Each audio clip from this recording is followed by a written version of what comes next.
So ఏదైతే నిన్న జగన్మోహన్ రెడ్డి గారు ప్రెస్ మీట్ పెట్టి ఏదైతే బడ్జెట్ సమావేశాల గురించి ఆయన చెప్పడం జరిగిందో, సో చంద్రబాబు నాయుడు గారు ఏదైతే బడ్జెట్ అసెంబ్లీలో చెప్పిన సంగతి దానికి దీనికి కంపేర్ చేస్తూ జగన్మోహన్ రెడ్డి గారు ఒక ప్రెస్ మీట్ అంటూ పెట్టడం జరిగింది. సో జగన్మోహన్ రెడ్డి గారు పెట్టిన ప్రెస్ మీట్‌కి క్లియర్ కట్‌గా సమాధానం ఇవ్వడానికి ప్రస్తుతం మనతో ఉన్నారు సీనియర్ పొలిటికల్ అనలిస్ట్ జగదేవ్ గారు. సార్ నమస్తే సార్. నమస్తే. సార్ చెప్పండి, మీకు ఒకటి అడుగుతున్నాను. నిన్న జగన్మోహన్ రెడ్డి గారు ప్రెస్ మీట్ చూసిన తర్వాత మీకేమనిపించింది? జగన్మోహన్ రెడ్డి గారు ప్రెస్ మీట్ పెట్టింది కౌంటర్ అటాక్ కోసం. అంటే అసెంబ్లీ సమావేశాల్లో ఏదైతే చర్చకు వస్తుందో, గత బడ్జెట్ ఏమిటి, ఇప్పుడు బడ్జెట్ ఎంత ప్రవేశపెట్టబడుతున్నారు, ఎందుకు అంత ప్రవేశపెట్టాల్సి వస్తుంది, వాటన్నిటి గురించి బాబు గారు కూలంకుషంగా మాట్లాడుతున్నారు.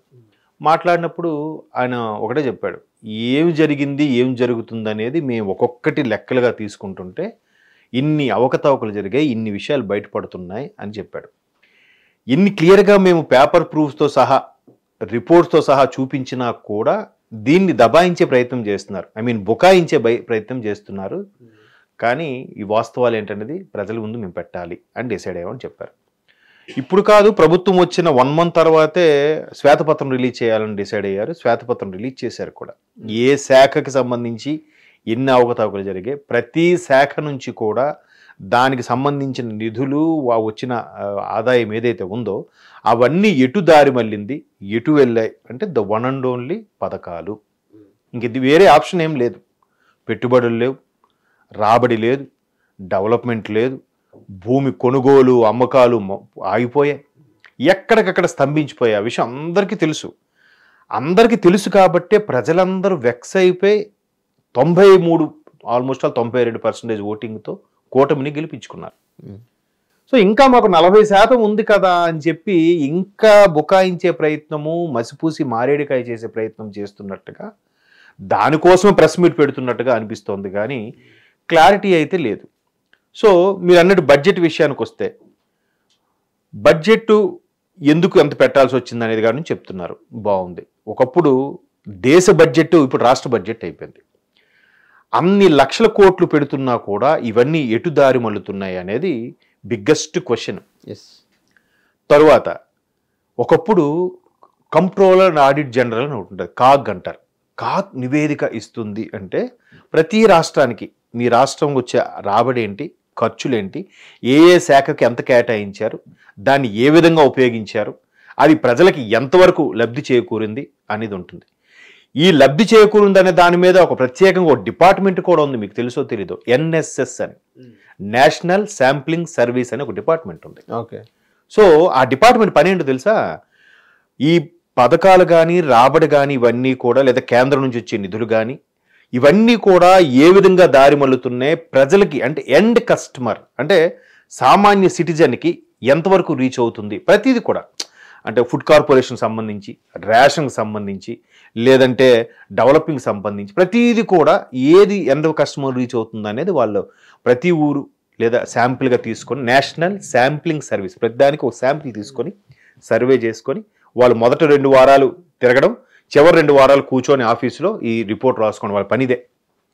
సో వాళ్ళు ఇచ్చిన రిపోర్టు ప్రకారం కూడా గత 5 ఏళ్ళలో చూస్తే ఎవరికి రీచ్ అయ్యింది, పలానా శాఖకు సంబంధించి ఈ విధంగా నిధులు వచ్చాయి, దాన్ని ఆ శాఖ పరంగా ఎంతవరకు ఉపయోగించారు, అవి ప్రజలకి ఎంత రీచ్ అయ్యింది అనేది ఒక్కసారి పరిశీలన చేస్తే 0. అయితే ప్రజలకి రీచ్ అయింది, ఏం రీచ్ అయ్యిందయ్యా, పథకాల రూపంలో. ఒక్కొక్క నెల ఒక్కొక్క పథకం. ఈ నెల అమ్మ ఒడి, నెక్స్ట్ మంత్ నాన్నబడి, లేదంటే ఇంకోటి అదంటే ఆటో డ్రైవర్లంట, క్షురకులంట, చర్చి పాస్టర్లంట.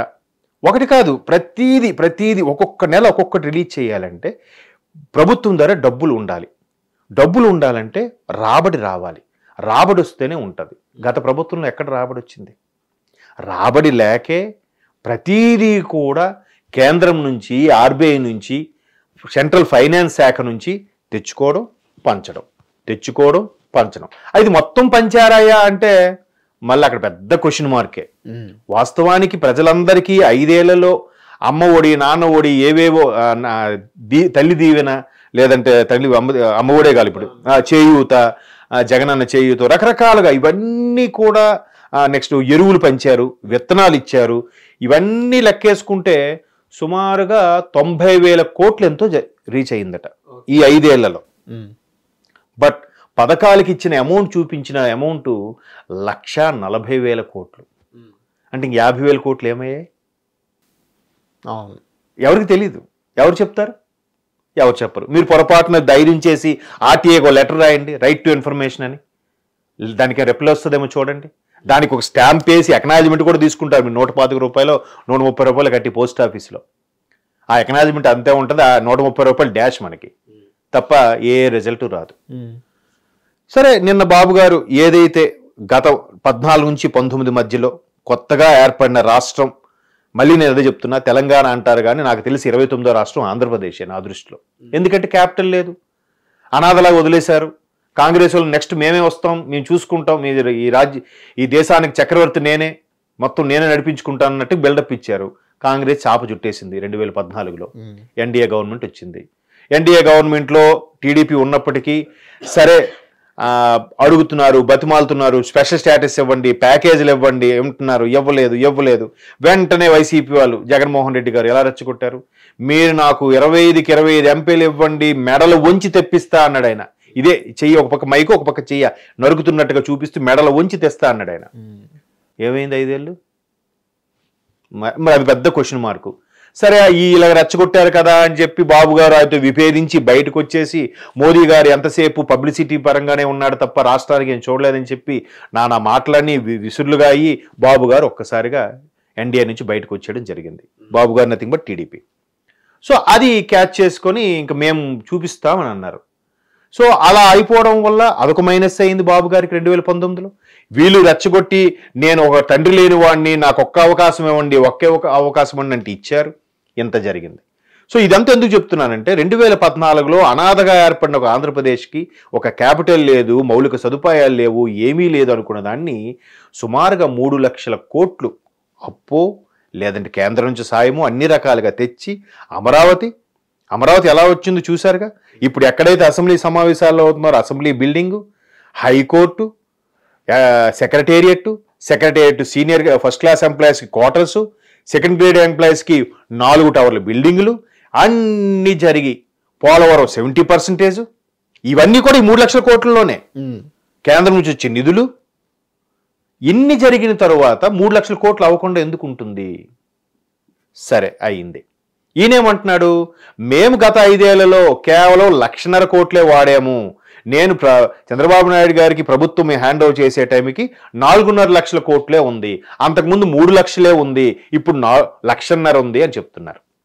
సరే, ఇవన్నీ మళ్ళీ బడ్జెట్లో లెక్కలు చూస్తే బడ్జెట్లో కేటాయించిన లెక్కలు, కార్పొరేషన్ లెక్కలు, దాన్ని ఇంకేదో అంటారు అన్డివైడెడ్ షేర్ లాంటివి ఏవో ఉన్నాయి, ఆ లెక్కలు అన్నీ చూస్తే ఇవన్నీ బడ్జెట్లో మళ్ళీ కలపరు. సో ఆ లెక్కలు ఏంటయ్యా అని అంటే ఒకరు 6 లక్షల కోట్లు అంటున్నారు, ఒకరు 10 లక్షల కోట్లు అంటున్నారు, 9 లక్షల కోట్లు అంటున్నారు, మీకే క్లారిటీ లేదని చెప్పి చంద్రబాబు నాయుడు గారు అన్నారు. సో మొన్న ఈనాడులో ఎక్కడో రాశారు, ఈనాడులో కూడా వేరే పత్రికలు కూడా రాశారు. ఈనాడు ప్రామాణికంగా ఎందుకు తీసుకుంటారంటే మొదటి నుంచి కూడా ఎంతో కొంత జెన్యూన్గా రాసే పేపర్ అన్న ఉద్దేశంలో ఈనాడుని ప్రామాణికంగా తీసుకుంటే అందులో క్లియర్గా ఈ కార్పొరేషన్ లెక్కలు, బడ్జెట్ లెక్కలు ఇవన్నీ చూస్తే 10 లక్షల కోట్లు పైన ఉంది. ఈయన వచ్చి ప్రెస్ మీట్ పెట్టి అంటాడు జగన్మోహన్ రెడ్డి గారు, ఒకడు 6 లక్షలు అంటాడు, ఒకడు 10 లక్షలు అంటాడు, ఒకడు 12 లక్షలు అంటాడు, అని మీకే క్లారిటీ లేదు అని అంటున్నాడు. అంటూనే ఈయన డిఫెన్స్ ఆడే ప్రయత్నంలో పాతవన్నీ తవ్వడం వల్ల మరలా ఆయన ప్రభుత్వానికే మచ్చ చూపించేలాంటి పరిస్థితి వస్తుంది. ఎలాగా? ఓవరాల్గా అప్పు తీసుకునే పరిస్థితి చూస్తే టీడీపీ హయాంలో 19% అప్పులు పెరిగాయట. 19%. ఓకే. అంటే 14 నుంచి 19 వరకు. అది కూడా ఎందుకు? కొత్త రాష్ట్రం ఏర్పడింది, ఏ మౌలిక సదుపాయాలు క్యాపిటల్ ఏమీ లేవు కాబట్టి 19% పెరిగింది. ఇక్కడ క్యాపిటల్ అంటూ ఒక స్టార్ట్ చేసి అన్నీ చేశారుగా. మనం 3 రాజధానులు ఏం కట్టలేదుగా, ఒక పెట్టుబడి లేదు, రాబడి లేదు, ఏమీ లేదుగా. అయినప్పటికీ 15% పెరిగిందట ఏంది సార్? ఇప్పుడు పెట్టుబడి లేదు అవన్నీ చెప్తున్నారు కదా, ఇది ఈజ్ ఆఫ్ డూయింగ్ బిజినెస్ లో ఇండియాలో 18% ఉంది, ఆంధ్ర రాష్ట్రంలోనే 18% ఉంది. ఆంధ్ర రాష్ట్రంలో ఒక నెంబర్ 1లో ఉంది ఈజ్ ఆఫ్ డూయింగ్ బిజినెస్ లో అని కొంతమంది అంటారు. దానికి మీరేమంటారు సార్? ఎప్పుడు ఇది? జగన్మోహన్ రెడ్డి గారి హయాంలో. ఈజ్ ఆఫ్ డూయింగ్ అంటే బిజినెస్ చేయడంలో ఆంధ్ర రాష్ట్రం నెంబర్ 1గా ఉందన్నట్టుగా చెప్తున్నారు. ఎవరు చెప్పారండి? ఎక్కడుందండి? అంటే వైసీపీ నాయకులు కొంత వాళ్ళు చెప్తున్నారు. ఈవెన్ జీడిపి వృద్ధి రేటు కూడా నా హయాంలోనే బాగా పెరిగిందని చెప్పి నిన్న జగన్మోహన్ రెడ్డి గారు ప్రెస్ మీట్లో చెప్తున్నారు. క్లియర్గా తెలియట్లేదా ఎంత పెరిగిందో ఎంత పెరగలేదో? ప్రైవేట్ ఉద్యోగులు, ప్రభుత్వ ఉద్యోగులు, విద్యార్థులు, నిరుద్యోగులు అంతమంది సఫర్ అవుతుంటే జీడిపి ఎలా పెరుగుతుందండి? ఎట్లా అంత పచ్చి అబద్ధాన్ని అంత ధైర్యంగా అంత ఓపెన్గా చెప్పగలుగుతారు? అంటే విన్నోళ్ళందరికీ అసలు వీళ్ళందరూ గొర్రెలు, వీళ్ళకి చదువు సాము లేదు, మనం ఏం చెప్తే అదే వింటారు అని అనుకుంటారా ఏంటి? తెలీదా? మొన్న ఎవడో అంటే ఈ ఎలక్షన్ సంబంధించి ఒక ముంబైలో ఒక సర్వే, ఈవీఎంలు ట్యాంపరింగ్ అయ్యాయి, ఎస్పెషల్లో ఆంధ్రప్రదేశ్లో ట్యాంపరింగ్ అయింది కాబట్టి జగన్మోహన్ రెడ్డి గారు ఓడిపోయారని చెప్పి ఒక సర్వే చేసిందంట. ముంబై ఏదో ఒక సర్వే, దాని పేరు కూడా మర్చిపోయాను, ఏదో ఇండియా సంథింగ్ వస్తుంది. అరే ముందు మహారాష్ట్ర చూసుకోరా నువ్వు, లేదా ఢిల్లీ మొత్తం ఇండియా మొత్తం జరిగింది, ఒక్క ఆంధ్రప్రదేశ్ తాగుతాగిందని నువ్వు ఎలా చెప్తావు? అంటే వీళ్ళు చెప్పించారా, వీళ్ళు మాట్లాడారా? అలాగే పోనీ ఇన్ని లక్షల కోట్లు జరిగాయి, ఈయన హయాంలో 1,50,000 కోట్లే పెరిగింది. బాబు గారి హయాంలో 3 లక్షల కోట్లు, ఈయన హయాంలో మరొక 1,50,000 కలిపి మొత్తం మీద 4 లక్షలు అయింది. బాబు గారి హయాంలో కొత్త రాష్ట్రము ఇవన్నీ డెవలపింగ్ అయితే అయ్యింది. ఈయన రాష్ట్రంలో కేవలం 1,50,000 కోట్లు అయ్యింది అని అంటున్నారు. ఓకే, పోనీ ఎక్కడైనా ఒక రోడ్డు వేసారా, ఒక ప్రాజెక్ట్ చేశారా, ఏదైనా ఒక పథకం అంటే ఒక డెవలపింగ్ చూపించారా? కేవలం పథకాలకి. కేంద్ర ప్రభుత్వం నుంచి వీళ్ళు చేసుకున్న ఒప్పందం ఏంటట అంటే చాలామంది సీనియర్ జర్నలిస్టులు చెప్తుంటే నేను విన్నాను, అయ్యా మేము మీకేం ఇబ్బంది పెట్టం, మీరు మాకు స్పెషల్ స్టేటస్ అక్కర్లేదు, స్పెషల్ ప్యాకేజ్ ఏం అక్కర్లేదు, మేము 3 రాజధానులు చెప్పి మూడు కోతుల కథలాగా ఏదో మేము మార్చి చెప్తా ఉంటాం, నెక్స్ట్ డిసెంబర్కి వీ విల్ ఫినిష్ ఇట్ అంటాం, నెక్స్ట్ ఏప్రిల్కి వీ విల్ ఫినిష్ ఇట్ అంటాం, ఇలాగ అసెంబ్లీలో మా మంత్రులు చెలరైపోతూ ఉంటారు, అలా డ్రాగ్ చేస్తూనే ఉంటాం, మాకు కాకపోతే మేము ఎప్పుడు అప్పు అడిగినా మాకు పెర్మిషన్ ఇవ్వండి, అదొక్కడు చాలని అడిగారంట. ఓకే, సో నిర్మలా సీతారామన్ గారు చాలా సందర్భాల్లో చేతులు తీసిన ఆవిడ, ఇంకా మీకు ఇంతకు మించి అప్పు ఇవ్వలేము, ఇంతకు మించి బాండ్ల రూపంలో తాకట్టు పెట్టినవన్నీ ఇవ్వలేము అని చెప్పేసింది ఆవిడ. ఎన్నిసార్లు ప్రెస్ మీట్ పెట్టి మాట్లాడింది ఆవిడ? మర్చిపోయారా? అవన్నీ అబద్ధాలా? ఒకసారి యూట్యూబ్లో కానీ కొట్టండి, లేదంటే సోషల్ మీడియాలో కొట్టండి, లేదంటే డైరెక్ట్గా నెట్లోనే కొట్టి చూడండి. ఇన్ని జరిగినప్పటికీ మేమేం చేయలేదన్నారు. సరే, చంద్రబాబు నాయుడు గారు ఈయనకి ప్రభుత్వంకి జరిగేటప్పుడు హ్యాండ్ ఓవర్ చేసినప్పుడు 19లో కేవలం ఆరోగ్యశ్రీకి కట్టలేని బిల్ ఎంత ఇచ్చారు తెలుసా? 600 కోట్లు. పెండింగ్ బిల్స్ ఎలాగో ఉంటాయి కదా, జనరల్గా రీఎంబర్స్మెంట్కి వెళ్ళిన మెడికల్ సంబంధించి కూడా 1 నెల 2 నెలలు పడతాయి. ఆ పెండింగ్ బిల్స్ ఇచ్చిన బిల్ ఎంతో తెలుసా చంద్రబాబు నాయుడు గారి గవర్నమెంట్? 600 కోట్లు. సరే, ఈ మహానుభావుడు హయాంలో ఇచ్చిన బిల్ ఎంతో తెలుసా?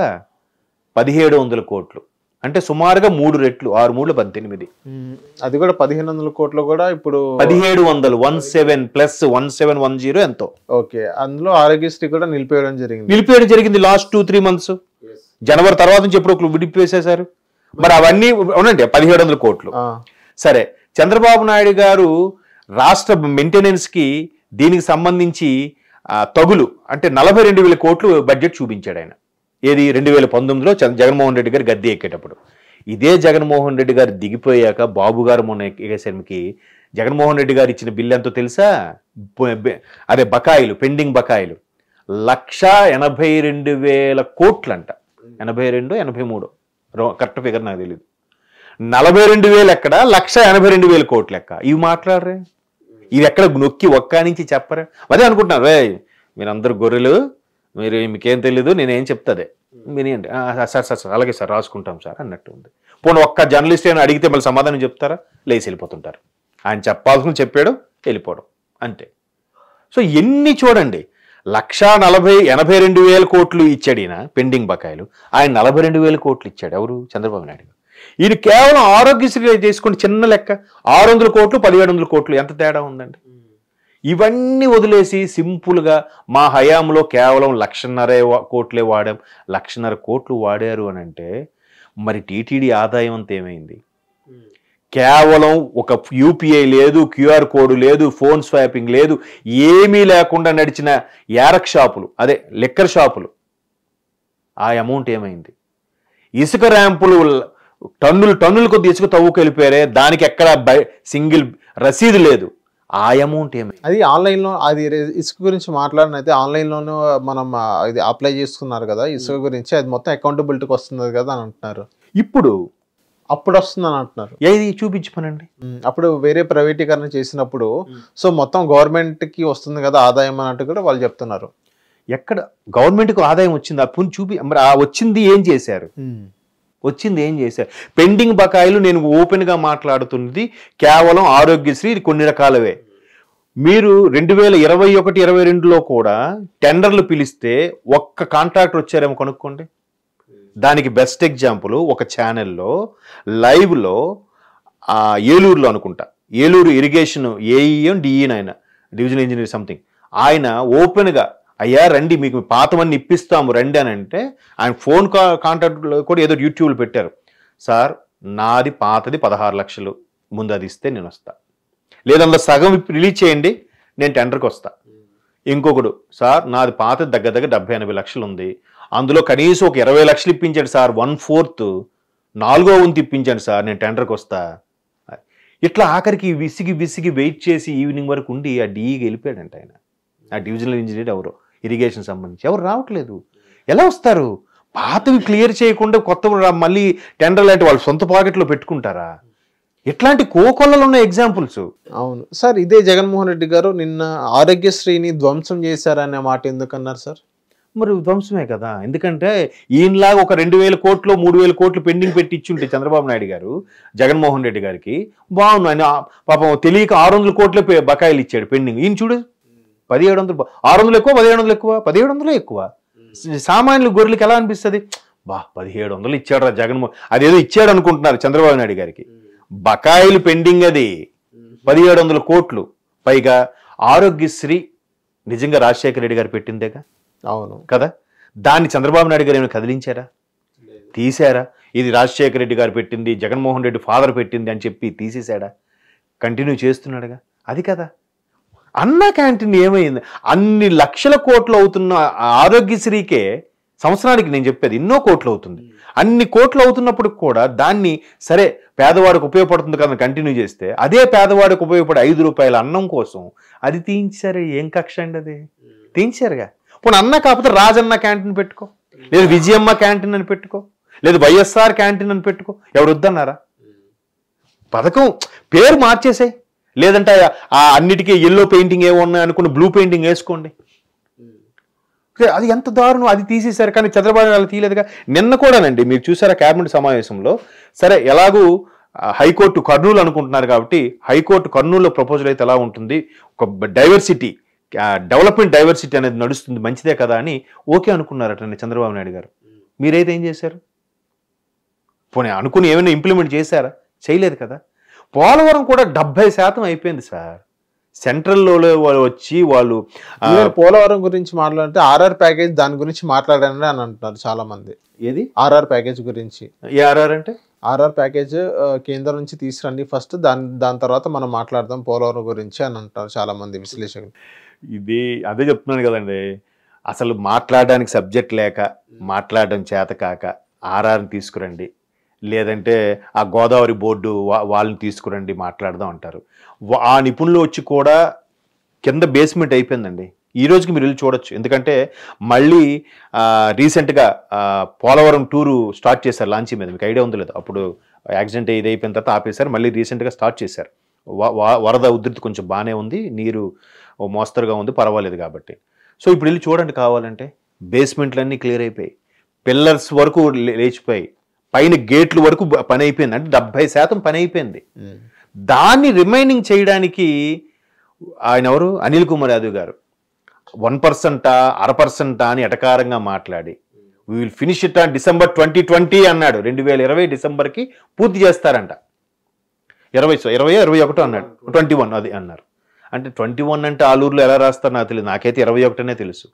మరి ఏమైంది? సైలెంట్గా దిగిపోయాడు ఆయన 2 ఏళ్ళలో. దిగిపోయిన తర్వాత అంబటి గారు వచ్చారు. ఈయన అడిగితే ఆయన అడగండి, ఈయన అడగండి.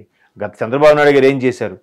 అరే వీళ్ళ నాయకుడిని అడగలేరు, గట్టిగా చెప్పలేరు.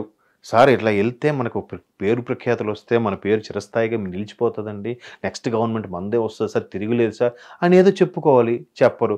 ఒకళ్ళు చెప్పినా ఆయన వెండంట. మరి ఎట్లా అవుతుంది? అలా డ్రాగ్ చేశారు.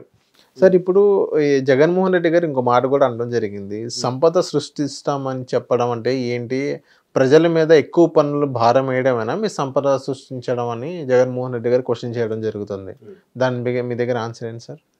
జగన్మోహన్ రెడ్డి గారు మంచి క్వశ్చన్ వేశారు. ఎందుకంటే అన్ని రాష్ట్రాల్లో పెట్రోల్ రేటు చూడండి, ఆంధ్రప్రదేశ్లో పెట్రోల్ రేటు చూడండి. ఎందుకంటే పెరిగింది? తెలంగాణ కన్నా మన దగ్గర ఎక్కువ ఉంది, తమిళనాడు కన్నా ఆంధ్రప్రదేశ్లోనే ఎక్కువ ఉంది, కర్ణాటక కన్నా ఆంధ్రప్రదేశ్లోనే ఎక్కువ ఉంది, ఈవెన్ మహారాష్ట్ర కన్నా ఆంధ్రప్రదేశ్లోనే పెట్రోల్ రేటు ఎక్కువ. ఎందుకు? తెలంగాణకి ఆంధ్రప్రదేశ్కి కూడా 4 రూపాయలు తేడానా? ఇక్కడ 110 ఎంతో అయితే అక్కడ 114. మరి ఇది ఎవరు పెంచారు? ఎవరు ఇట్లా పెంచి ఉంచినట్టుగా? ఆఫ్ కోర్స్ ఇప్పుడు కూటమి కూడా దాన్ని కంటిన్యూ చేస్తుంది. చూడాలి మరి నెక్స్ట్ బ్యారియల్ రేట్లు తగ్గినప్పుడు తగ్గిస్తారో లేదో అని. సో అది తర్వాత మెయిన్ డీజిల్ పెట్రోల్ పెరిగితేనే మిగతావన్నీ ప్రపోర్షనేట్గా పెరిగిపోతాయి. అవునా? ప్రతిదీ ట్రాన్స్పోర్టేగా. అన్ని చోట ఒక దగ్గర పండవుగా. టమాటాలు ఒక దగ్గర, ఉల్లిపాయలు ఒక దగ్గర, వరి ఒక దగ్గర, గోధుమలు ఒక దగ్గర పండుతాయిగా. వీటన్నిటిది అక్కడికి అందరికీ చేయాలంటే ట్రాన్స్పోర్ట్ బై రోడ్. అది కూడా దేని బట్టి డిపెండ్ అయి ఉంటుంది? పెట్రోల్ డీజిల్ సక్రమంగా ఉంటే, రీజనబుల్గా ఉంటే ఉంటుంది, లేదా ప్రపోర్షనేట్గా తదనుగుణంగా అన్నీ పెరిగిపోతాయి. మరి ఇప్పుడు దానికి క్వశ్చన్ ఆయన ఎందుకు వేస్తారు? వేసే రైట్స్ ఏమున్నాయి ఆయనకి? కేవలం పథకాలు ఇచ్చేసి నాయకుడు అనేవాడు లక్షల కొద్ది ఫాలోవర్స్ను పెంచుకోవడం కాదు. 100 మంది లీడర్లు 100 మంది నాయకులను తయారు చేయగలిగితే వాడు అసలైన నాయకుడు అంట. అంతేగాని నా వెనక ఎంతమంది ఫాలోవర్స్ ఉన్నారు నేనే తోపుగాను అనుకుంటే అంటే వాళ్ళందరినీ గొర్రెలుగా ట్రీట్ చేస్తున్నట్టే. నీలాంటి ఒక 10 మంది నాయకులను తయారు చేయి, అది అసలైన నాయకత్వ లక్షణాలు. సో అలాగా అన్ని పెంచేసి ఏ పథకాలు కేవలం పథకాలే ఇచ్చి ఎక్కడ మనిషిని తన కాలు మీద తను బతికేలాగా చేయలేదు. చేయకుండా తిరిగి పెరిగాయంటే ఎలా అవుతుంది? ఇవాళ రేపు పెద్ద సమస్య ఏంటో తెలుసా? మ్యాన్ పవర్ అండి. ఎవరు ఏ ఇండస్ట్రీ పెడదామన్నా మ్యాన్ పవర్ దొరకట్లేదు. ప్రతి ఒక్కడు కూడా నాకు కావాలంటే ఆటో నడుపుకుంటా. మొన్న ఒకసారి పెద్ద జోక్ వచ్చింది, చూసారో లేదో. ఒక అబ్బాయి పెళ్లి చూపులకు వెళ్తాడు. ఆ పెళ్లి కూతురు దగ్గరికి వెళ్తే, అమ్మాయి మీ అబ్బాయికి ఇవ్వాలంటే మీ అబ్బాయికి అసలు ముందు ఆటో డ్రైవర్గా పథకం వస్తుందా? వస్తుందండి. అయితే ఓకే. మరి మీ అత్తగారికి పెన్షన్ వస్తుందా? వస్తుందండి. మీ ఆడపడిచి ఉందా? ఆడపడిచి. హిట్ టీవీ యాప్ ని డౌన్లోడ్ చేసుకోండి. ఇందులో short news, live news, entertainment movies అన్ని అవైలబుల్ గా ఉన్నాయి. Please download hit TV app. Hit TV app ని ఫ్రీగా డౌన్లోడ్ చేసుకోండి.